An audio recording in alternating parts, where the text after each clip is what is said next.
काँग्रेसने कसा डॉक्टर बाबासाहेब आंबेडकरांना विरोध केला आहे हे पंतप्रधान नरेंद्र मोदींनी जगासमोर आणले। त्यानंतर गोंधळलेली काँग्रेस आता देशासमोर नाटक करत आहे। काँग्रेसने कधीही आंबेडकर यांना निवडून येऊ दिले नाही। काँग्रेसला फक्त डॉक्टर बाबासाहेब आंबेडकरांचे नाव वापरून राजकारण करायचे आहे, असा हल्लाबोल मुख्यमंत्री देवेंद्र फडणवीस यांनी केला। काँग्रेस अमित शहा यांच्या वक्तव्यावर आंदोलन करत आहे, त्याला प्रत्युत्तर देताना फडणवीस म्हणाले, पहिल्यांदा काँग्रेसने माफी मागावी, कारण अमित शहाच्या अर्धवट व्हिडिओ ट्विट करून संसदेच्या आणि जनतेचा वेळ त्यांनी वाया घालवला। संसदेत मोदींनी काँग्रेसला एक्सपोज केलं। काँग्रेस आणि त्यांचे वरिष्ठ नेते यांनी कसा डॉक्टर बाबासाहेब आंबेडकरांना विरोध केला आहे हे मोदींनी जगासमोर आणले। त्यानंतर गोंधळलेली काँग्रेस आता देशासमोर नाटक करत आहे। काँग्रेसने कधीही आंबेडकर यांना निवडून येऊ दिले नाही। इंदू मिल जागेवर स्मारकासाठी इंचभर जागाही मिळाली नाही। नरेंद्र मोदी पंतप्रधान आणि मी मुख्यमंत्री झाल्यावर 2000 कोटींची मोठी जमीन मिळाली। बाबासाहेबांचे लंडनचे घर आम्ही घेतले आणि बाबासाहेबांच्या स्मृतीला जपण्याचे काम केले। काँग्रेसला फक्त डॉक्टर बाबासाहेब आंबेडकरांचे नाव वापरून राजकारण करायचे आहे।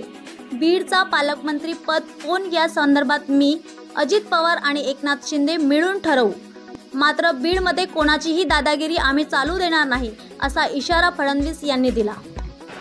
असं आहे की पहिल्यांदा तर काँग्रेस पार्टीने या गोष्टीकरता माफी मागितली पाहिजे की अमित शहा यांचा अर्धवट व्हिडिओ ट्विट करून आणि त्याच्यावर त्यांनी संसदेचा वेळही खराब केला आणि आता जनतेचा वेळ देखील खराब करताय। खरं म्हणजे संसदेमध्ये बोलत असताना ज्या प्रकारे माननीय मोदीजींनी काँग्रेस पक्षाला एक्सपोज केलं आणि कशा प्रकारे भारतरत्न डॉक्टर बाबासाहेब आंबेडकरांना आणि भारतातल्या संविधानातल्या आरक्षणाला देखील नेहरूजींचा, इंदिराजींचा आणि संपूर्ण गांधी घराण्याचा वारंवार विरोध राहिला आहे, हे पूर्ण पुराव्यासहित ज्यावेळेस जगासमोर मोदीजींनी आणलं, त्यामुळे काँग्रेस पार्टी अशा प्रकारे आता नाटक करण्याचं काम करते आहे।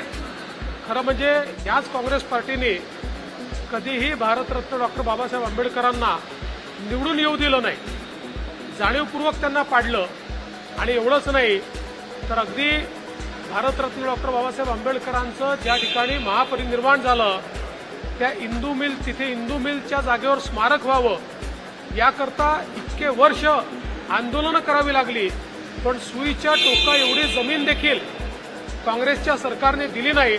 पण मोदीजी प्रधानमंत्री झाल्यानंतर आणि मी मुख्यमंत्री झाल्यावर त्यांच्याकडे गेलो, 3 दिवसामध्ये 2000 कोटी रुपयाची जमीन ही राज्य सरकारला दिली आणि आता त्या ठिकाणी स्मारक होत आहे। लंडनमध्ये ज्या ठिकाणी बाबासाहेब शिकले त्या ठिकाणी ते घर लिलावात निघालं होतं। काँग्रेसच्या सरकारकडे अनेक संघटनांनी मागणी केली की हे घर लिलावात जाऊ देऊ नका, त्यांनी लक्ष दिलं नाही। पुन्हा आमचं सरकार आल्यानंतर ते घर आम्ही घेतलं। महू असो, दीक्षाभूमी असो, अलीपूर रोड असो, प्रत्येक ठिकाणी भारतरत्न डॉक्टर बाबासाहेब आंबेडकरांच्या स्मृती जपण्याचं काम हे मोदी सरकारने आणि भाजपने केलेलं आहे। काँग्रेसला फक्त त्यांचं नाव वापरायचं आहे आणि त्यांचं नाव वापरून राजकारण करायचं आहे, मात्र कुठलाही सन्मान हा कधीही त्यांना काँग्रेसने दिलेला नाही, भारतरत्न देखील काँग्रेसने दिलेला नाही, हे या ठिकाणी स्पष्टपणे सांगू इच्छितो।